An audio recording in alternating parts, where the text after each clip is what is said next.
UP ATS का बड़ा खुलासा, धर्मांतरण का देशव्यापी सिंडिकेट चलाने वाला मौलाना गिरफ्तार, बहरीन से ट्रस्ट को मिले थे 1.5 करोड़ रुपए।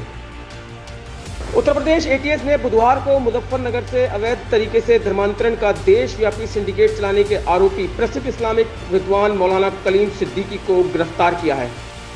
एटीएस के मुताबिक उन्हें हवाला के जरिए विदेशों से फंडिंग की जाती थी। वह लोगों को प्रभावित कर शरीयत व्यवस्था लागू करने और जनसंख्या अनुपात बदलने के लिए वृहद स्तर पर धर्मांतरण करवा रहा था। एटीएस के अधिकारियों ने बताया कि मौलाना की संदिग्ध गतिविधियों को देखते हुए उन पर लंबे समय से नजर रखी जा रही थी।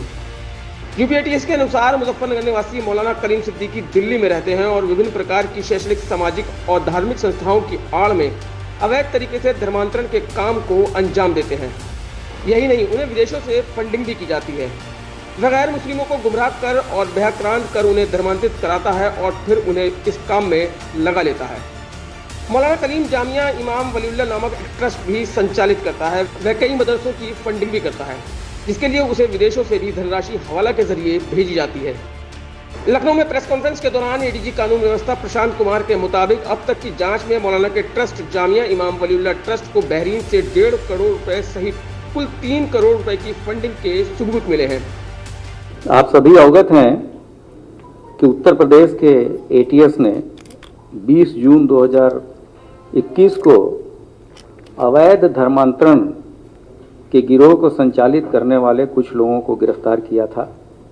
एटीएस उत्तर प्रदेश ने इलेक्ट्रॉनिक और ग्राउंड सर्विलांस के साथ साथ सुदृढ़ सूचना तंत्र सक्रिय कर आसूचना को पुष्ट किया तो यह तथ्य प्रकाश में आया कि मौलाना कलीम सिद्दीकी, जो कि फुलत का रहने वाला है, द्वारा एक जामिया इमाम वजीउल्लाह नाम का ट्रस्ट इसके द्वारा संचालित किया जाता है और देश भर में सांप्रदायिक सौहार्द के कार्यक्रम की आड़ में भिन्न भिन्न प्रकार से लालच देकर अवैध धर्मांतरण का सिंडिकेट संचालित कर रहा है।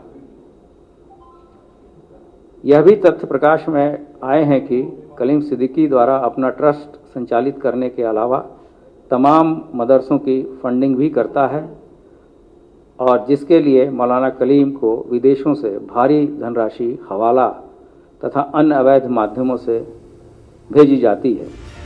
एटीएस की 6 टीमें मामले की जांच कर रही हैं। मौलाना कलीम लोगों में प्रचार कर रहा था कि शरीयत के अनुसार बनी व्यवस्था ही सबको न्याय दे सकती है। हम आपको यहाँ ये भी बता दें कि 7 सितंबर को मुंबई में आरएसएस प्रमुख मोहन भागवत द्वारा आयोजित राष्ट्र प्रथम और राष्ट्र सर्वोपरि कार्यक्रम में भी मौलाना कलीम सिद्दीकी शामिल हुए थे। कुछ समय पहले वो अभिनेत्री सना खान का निकाह कराने को लेकर भी चर्चा में रहे थे। चलिए हम आपको बताते हैं कि आखिर कौन है मौलाना कलीम सिद्दीकी और कैसे घिर गए विवादों में। मौलाना कलीम जामिया इमाम वलीउल्लाह नामक एक ट्रस्ट संचालित करते हैं और कई मदरसों की पैसे से मदद भी करते हैं। मुजफ्फरनगर के फुलत मदरसे के मौलाना कलीम सिद्दीकी का इस्लामिक विद्वानों में नाम शुमार है।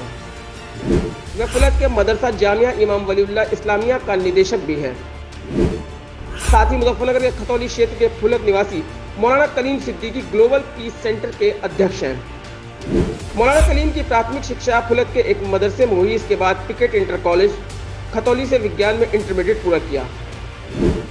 मौलाना कलीम ने मेरठ से बीएससी किया और पीएमटी प्रवेश परीक्षा भी उत्तीर्ण की थी।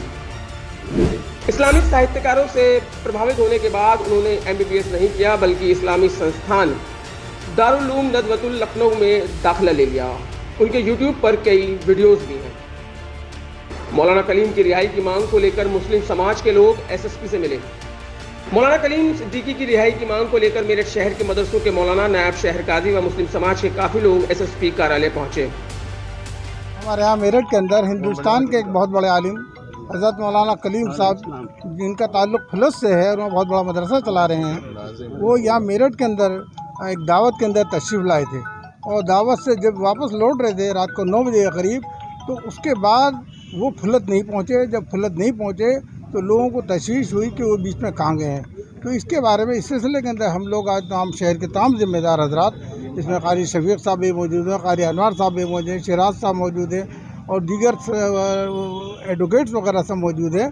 हम लोगों ने कप्तान साहब से इस बात की दरख्वास्त की है कि वो इस बात का पता लगा के हमको बताएं कि वो हज़रत मौलाना को गिरफ़्तार किया गया है, और गिरफ़्तार किया गया है या नहीं किया गया है, या उनको जो भी है सही बात का पता लगाया जाए। तो मुस्लिम समाज के लोगों के साथ समाजवादी पार्टी के पूर्व कैबिनेट मंत्री शाहिद मंसूर भी थे। उन्होंने कहा कि कल रात खुलत मदरसे के मौलाना एक निजी प्रोग्राम में लिसाड़ी गेट थाना क्षेत्र में आए थे। वहां से लौटते वक्त अचानक गायब हो गए और उनका फोन भी बंद जा रहा था।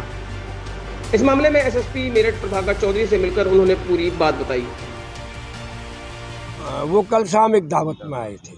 दावत से लौटने के बाद में उनको वो गायब हैं, उनको उठा लिया गया है।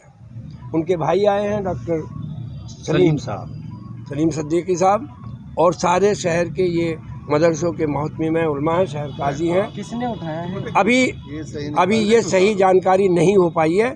हमने अपनी जानकारी जो बात थी वो सारे वफद ने उनके सामने रख दी है। क्या अपहरण की आशंका है? क्या मामला है? इस बारे में बात हुई है, आश्वस्त किया गया है हम लोगों को, अपहरण नहीं है और कोई नाजेबा हरकत उनके साथ में नहीं होगी।